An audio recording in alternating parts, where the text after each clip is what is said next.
Occasion ఏదైనా location ఎక్కడైనా తెలుగువారి వేడుక అంటే ఆలివ్ మిఠాయి ఉండాల్సిందే. మన దేశంలో గ్లాస్ బ్రిడ్జ్ ఎక్కడుంది? ఆ మధ్య తమిళనాడులో ఓపెన్ అయింది కాబట్టి అదొక్కటే మన దేశంలో గ్లాస్ బ్రిడ్జ్ అనుకుంటున్నారా? తెలుగు రాష్ట్రాల ప్రజలు ఒకవేళ ఈ అద్దాల వంతెనలను చూడాలంటే ఎక్కడికి పోవాలి అని ఆలోచిస్తున్నారా? మీకు ఒక సొల్యూషన్ తీసుకొస్తా. ఎందుకంటే ఆంధ్రప్రదేశ్ తెలంగాణ రెండు రాష్ట్రాల మధ్య ఏర్పాటవుతున్నటువంటి ఒక ఐకానిక్ వంతెన డబుల్ డెక్కర్ బ్రిడ్జ్గా రెడీ అవుతుంది. ఈ డబుల్ డెక్కర్ బ్రిడ్జ్లో పైన వాహనాలు ప్రయాణాలు చేస్తే కింద మనుషులు గ్లాస్ బ్రిడ్జ్ పైన ఆనందంగా గడపడానికి అవకాశాలు ఉంటాయి. అది ఎక్కడుంది తెలుసుకునేటువంటి ప్రయత్నం చేద్దాం. ఆంధ్రప్రదేశ్ తెలంగాణ సరిహద్దుల్లో కీలకమైనటువంటి ప్రదేశం, ఎందుకంటే రెండు పుణ్యక్షేత్రాలు ఉన్నటువంటి ప్రదేశం అది. ఆ రెండు పుణ్యక్షేత్రాలని కలిపే విధంగా కేంద్ర ప్రభుత్వం ఒక ఈ బ్రిడ్జ్ నమూనాని డిజైన్ చేసింది. ఆ బ్రిడ్జ్ నమూనాని సాకారం చేసే దిశగా గత 2 ఏళ్లుగా పనులు సాగుతున్నాయి. ఈ 2 ఏళ్లుగా సాగుతున్నటువంటి పనులు అన్నీ ఒక కొలిక్కి వచ్చి ఏడాదిలోపు ఈ బ్రిడ్జ్ని మనం చూసేటువంటి అవకాశాలు ఉన్నాయి. ఆ బ్రిడ్జ్ నమూనాని కేంద్ర ప్రభుత్వం రిలీజ్ చేసింది. ఒకసారి చూద్దాం. సరిహద్దుల్లో ఉన్నటువంటి అంటే ఉమ్మడి మహబూబ్ నగర్ జిల్లా, ఉమ్మడి కర్నూలు జిల్లాలో ఉన్నటువంటి ప్రదేశాలని కొల్లాపూరు, నంద్యాల ఈ 2 పట్టణాలని కలిపే విధంగా నేషనల్ హైవే మీద జరుగుతున్నటువంటి నిర్మాణం ఇది. కృష్ణానది శ్రీశైలం రిజర్వాయర్ ఎగువ జలాలకి సంబంధించి ఆ ఎగువ జలాల పైన కడుతున్నటువంటి ఈ వంతెన ఖచ్చితంగా ప్రజలందరినీ ఆకట్టుకునేటువంటి వంతెన కాబోతుంది అనేటువంటి సంకేతాలు చాలా స్పష్టంగా ఉన్నాయి. సోమశిల తీర్థానికి అలానే సంగమేశ్వరం టెంపుల్కి ఈ రెండింటికి కూడా విజిబిలిటీ ఉండేటువంటి ప్రాజెక్టుగా ఇది మారుతుంది. ఈ ఐకానిక్ బ్రిడ్జ్ ఎక్కడో లేదు, తెలంగాణ ఆంధ్రప్రదేశ్ మధ్య జాతీయ రహదారి నిర్మాణానికి కేంద్ర ప్రభుత్వం గ్రీన్ సిగ్నల్ ఇచ్చినటువంటి నేపథ్యంలో ఈ జాతీయ రహదారిపైనే ఈ బ్రిడ్జ్ నిర్మాణం జరుగుతుంది. ఈ బ్రిడ్జిని 2 రకాలుగా డిజైన్ చేసింది కేంద్ర ప్రభుత్వం. పై వంతెన, కింద వంతెన. అంటే పై వంతెనలో పూర్తి స్థాయిలో మనం చేసేటువంటి ప్రయాణాలకి సంబంధించినటువంటి వాహనాలు కనిపిస్తాయి.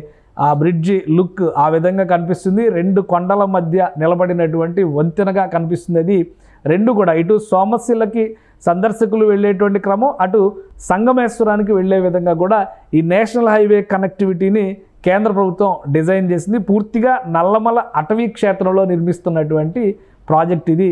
వై జంక్షన్ తరహాలో 2 చోట్ల కూడా వై జంక్షన్స్ ఉంటాయి. ఈ వై జంక్షన్స్ చూసేటువంటి వాళ్ళకి ఎలా ఉంటాయంటే జాతీయ రహదారి కాబట్టి అక్కడ ఉండేటువంటి విస్తారమైనటువంటి అవకాశాలు. NH 167 167K ఈ రహదారికి సంబంధించినటువంటి మార్గంలో ఇది నిర్మిస్తున్నారు. ఈ బ్రిడ్జి నమూనా అయితే అది దూరం నుంచి చూసే వాళ్ళకి నార్మల్ కేబుల్ బ్రిడ్జిగా, ఒక సస్పెన్షన్ బ్రిడ్జిగా కృష్ణానది పైన చేస్తున్నటువంటి నిర్మాణంగా మాత్రమే కనిపిస్తుంది. 400 మీటర్ల వంతెన, అటు 192 మీటర్లు, ఇటు 192 మీటర్లతో చేసినటువంటి ఒకే ఒక పిల్లర్, అటొక పిల్లర్ ఇటొక పిల్లర్, ఈ 2 పిల్లర్లపైనే నిలబడి ఉంటుంది. పూర్తి స్థాయిలో కేబుల్ పైన ఆధారంగా నడిచేటువంటి బ్రిడ్జ్ ఇది. 4 లేన్ల రహదారిగా, 4 వరుసల రహదారిగా దీన్ని నిర్మిస్తున్నారు. ఇది బ్రిడ్జ్ పైన వెళ్ళేటువంటి సమయంలో కలిగేటువంటి అనుభూతి. ఈ బ్రిడ్జి పైన నిర్మాణం పైన కూడా సంప్రదాయమైనటువంటి దక్షిణాది ఆలయ నిర్మాణానికి సంబంధించినటువంటి శైలిని అనుసరిస్తూ ఈ బ్రిడ్జ్ డిజైన్ని రూపొందించారు. దీని దిగువ భాగంలో గ్లాస్ బ్రిడ్జ్ని డిజైన్ చేశారు. దాన్ని కూడా మనం ఆ దృశ్యాలను కూడా చూడొచ్చు.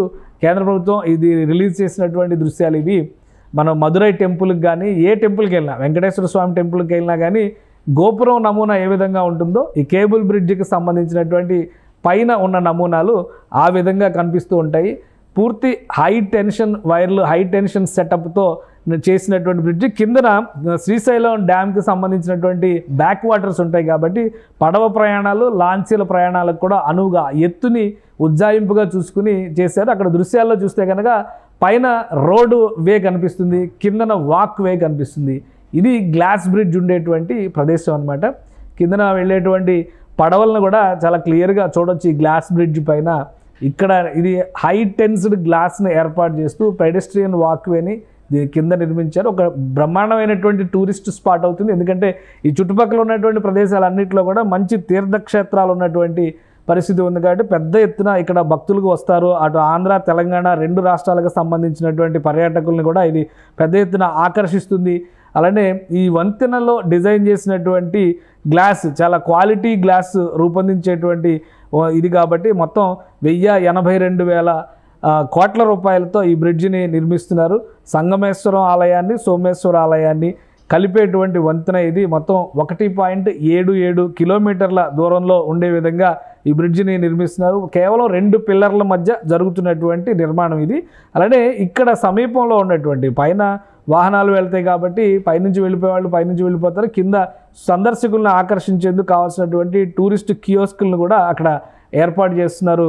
టూరిజంకి కూడా మంచి అట్రాక్షన్ ఉంటుంది. ఎందుకంటే కొల్లాపూర్ సంస్థానం గురించి చాలామందికి తెలుసు చరిత్రపరంగా. అలానే అక్కడ ఉండేటువంటి రాజుల కోటలు, మాధవస్వామి ఆలయము, సోమశిల, అమరగిరి, మల్లేశ్వరం, మంచాలకట్ట, జటప్రోలు వంటి ఆధ్యాత్మిక క్షేత్రాలు అక్కడ ఉన్నాయి. అటుపక్కన చూస్తే కనుక శ్రీశైలము, నల్లమల్ల ఫారెస్ట్, అలానే వాటర్ స్పోర్ట్స్కి సంబంధించినటువంటి టూరిజం స్పేసెస్ ఇవన్నీ కూడా ఉన్నాయి. సో ఇవన్నీ ఒక ప్రధానమైనటువంటి ఆకర్షణగా కనిపించేటువంటి అంశాలు ఇవి. సప్తనదుల సంగమ క్షేత్రంగా చెప్పేటువంటి సంగమేశ్వర ఆలయం దాదాపు 9 నెలల పాటు ఇది కృష్ణానది జలాల్లోనే మునిగి ఉండేటువంటి ప్రదేశం కాబట్టి దీన్ని సందర్శించేందుకు కూడా జనాలు చాలామంది ప్రజలు అక్కడికి వెళ్ళేటువంటి అవకాశం ఉంటుంది. సో ఈ 2 పుణ్యక్షేత్రాలని కలుపుతూ ఇటువైపు కొల్లాపూరు, అటువైపు నంద్యాలకి డైరెక్ట్ కనెక్టివిటీ అయ్యేటువంటి 161K ఇది. పైన ఏర్పాటు చేసినటువంటి ఈ కేబుల్ బ్రిడ్జికి కూడా అందమైన లైటింగ్ వ్యవస్థని డిజైన్ చేసింది కేంద్ర ప్రభుత్వం.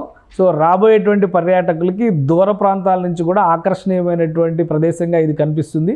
సో ఇదొక బ్రహ్మాండమైన ఐకానిక్ బ్రిడ్జ్ అవుతుంది. ఈ బ్రిడ్జ్ వచ్చిన తర్వాత ఈ ప్రాంతం మొత్తం టూరిజం పరంగా కూడా అభివృద్ధి చెందడానికి ఆస్కారం ఉంటుంది. శ్రీశైలం వెళ్ళేటువంటి భక్తులకి, హైదరాబాద్ నుంచి తిరుపతి వెళ్ళేటువంటి భక్తులకి ఇదొక బ్రహ్మాండమైనటువంటి పర్యాటక ప్రదేశంగా భవిష్యత్తులో మారబోతుంది.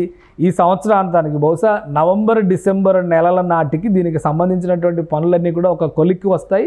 దాన్ని బట్టి 2026లో ప్రారంభోత్సవానికి కేంద్ర ప్రభుత్వం ఈ బ్రిడ్జికి సంబంధించినటువంటి ప్రణాళికల్ని సిద్ధం చేస్తుంది. సో ఏపీ, తెలంగాణలో ఉండేటువంటి పర్యాటక ప్రేమికులు ఈ ప్రాంతాన్ని సందర్శించడానికి రెడీగా ఉండొచ్చు. గ్లాస్ బ్రిడ్జ్ కోసం తమిళనాడు శివారుల దాకా వెళ్లాల్సినటువంటి అవసరం లేదు. కృష్ణానది, ఆంధ్ర తెలంగాణ బార్డర్. సో కృష్ణానది జలాలని గ్లాస్ బ్రిడ్జ్ పై నుంచి చూడడానికి, ఆహ్లాదకరంగా ఎంజాయ్ చేయడానికి ఒక అవకాశం అతి త్వరలోనే తెలుగు పర్యాటకులకి రాబోతుంది. సుమన్ టీవీలో మీ పర్సనల్ అండ్ బిజినెస్ ప్రమోషన్స్ కోసం కింది నెంబర్కి కాంటాక్ట్ చేయండి.